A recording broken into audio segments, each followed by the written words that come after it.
As we looked at last time, we use a diameter to dimension something that is a full circle, and we use an r for radius to dimension something that is less than a circle.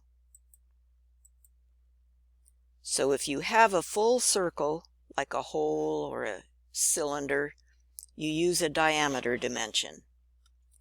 If you have an arc that is less than a circle, you use the radius. And this matches an idea we talked about another day, that we're matching the way we dimension our drawing to the way people on the shop floor actually manufacture the thing, oftentimes. So think about if somebody's drilling a hole, they're going to go get a drill bit out of the tool rack, let's say. They want to know what diameter the drill is. Or if they're running a lathe and they're machining a shaft, they want to know what diameter to machine it to. But if they have an arc and maybe they're using a cutting torch to cut something, they don't care what diameter it would have been. They care what radius is the thing going to be. And here's an example in the lower left corner of this slide, someone using a trammel bar and a cutting torch to cut a radius on a piece of metal.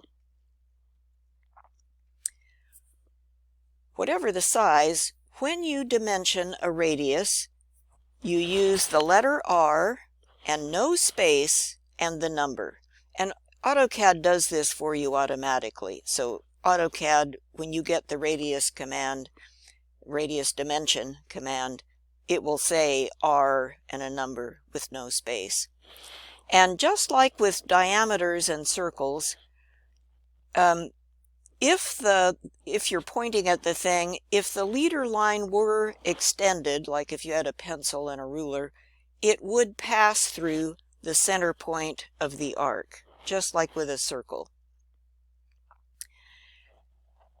You can decide where you want to put the radius dimension. For really big radii, people sometimes put an actual center point, and they'll give a locating dimension for the center point, and then they'll run the radius dimension from there. For a small arc, like a fillet or an inside corner, they might just point to the outside of the thing. And this is what I almost always like to do myself. I never do these, unless I've got a really big one. And I would point out, we said radii in the last slide. So radius is a Latin word. That means that if you have one of them, one radius, you say radius. If you have two of them, if you have more than one, you say radii. That is the plural.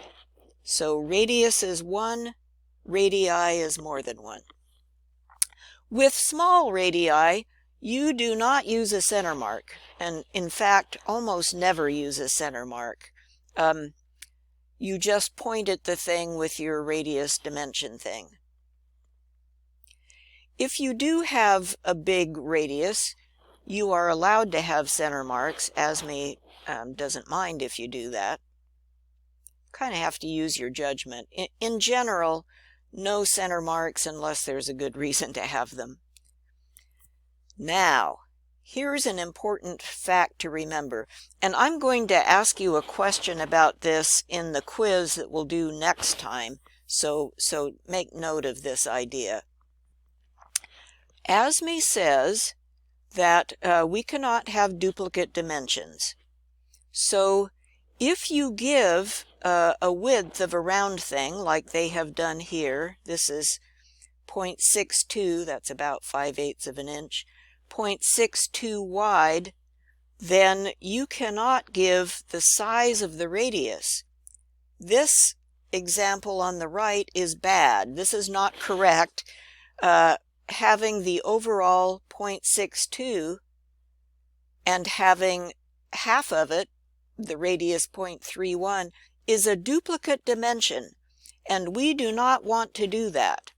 So what we do, if we have a round thing, and we want to give the overall width, then on the radiused arc, we just put R.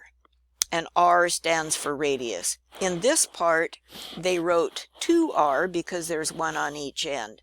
And the reason we must write R is because we never assume anything, and our reader cannot assume that this is a circular arc. What if it's an ellipse and you forgot to say so? What if it's an oval and you forgot to say so? So we never assume anything, and we tell them specifically, this is a circular radius, and you know that because I wrote R here. Well, this relates to the drawing you started working on last time. Remember this thing? And we said wait until today before you finish dimensioning it. Here's why. If you think about the dimensions on the front view, and I know this is an isometric view, not a front view. This is the isometric view with some dimensions on it.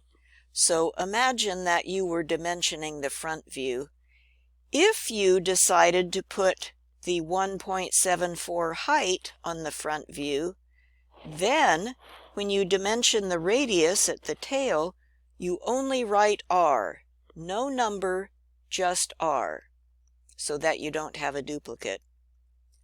The other thing you could do, if you prefer, you could dimension the radius at the tail here, so you could write radius 0.87. If you do that, then do not put the overall height dimension. See how there's no height here? Do not put the overall height if you follow this method, because that would be a duplicate. So pick one or the other, and they are equally correct. Then in the top view, imagine you're looking straight down now, straight down on this round thing. One option is to dimension the overall width of this top, and then just write an R at the end of the nose here.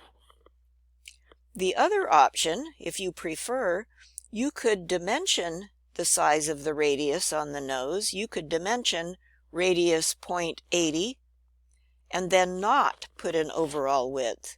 And either one is correct. By the way, ASME does tell us that if you have something where it's a circular arc, but it doesn't make a complete half circle, like this example in the top of the slide, then this is not a duplicate dimension, because this is not a full half circle, so it's acceptable to dimension the size of that radius. Now, dimensioning slots.